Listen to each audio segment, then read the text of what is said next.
சரி, இப்போ நாங்கள் வெங்காயம் வாடிட்டு வெள்ளைப்பூடு போடுறோம், கருவேப்பிலை போட்டிருக்கோம், வெங்காயம் போட்டிருக்கோம், ரம்பாயில் போட்டிருக்கோம். இப்போ ஜிஞ்சர் கார்லிக் பேஸ்ட்டும் போடுறோம்.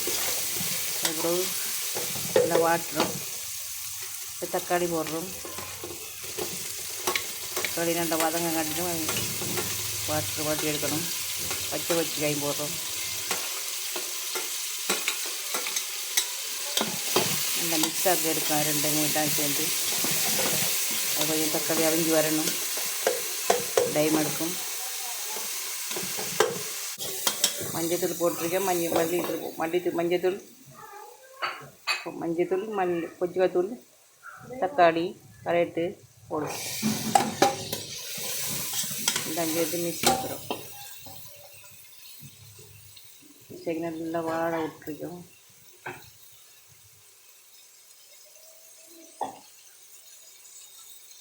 இப்போ இறைச்சியோட வேவிச்ச பீஃப் ஓட போகிறோம். அவிச்சு வச்ச பீஃபையும் அதில் மிக்ஸ் ஆகிறோம் சேர்த்து. இப்போ மல்லியில் கடைசியில் மல்லியிலையும் போட்டு இப்போ மக்கரோடையும் சேர்த்து அதில் மிக்ஸ் ஆக்கி எடுத்து நல்லா மிக்ஸ் பண்ணுறோம்.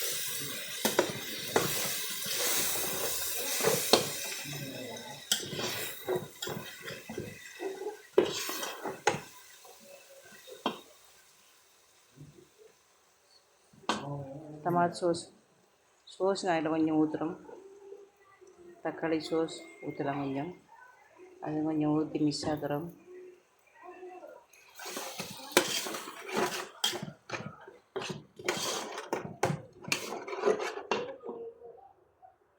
ஓகே, இப்போ ஸ்டார்ட் மக்கரோனி நாங்கள் அதில் இடுறோம்.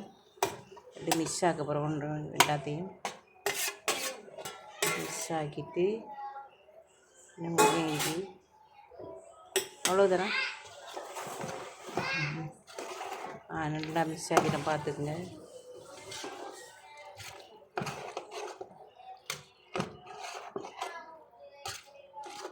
நல்லா மிக்ஸ் ஆக்கணும். எல்லாம் மரக்கறி எல்லாம் சேர்ந்து அதில் மிக்ஸ் ஆகி வரணும்.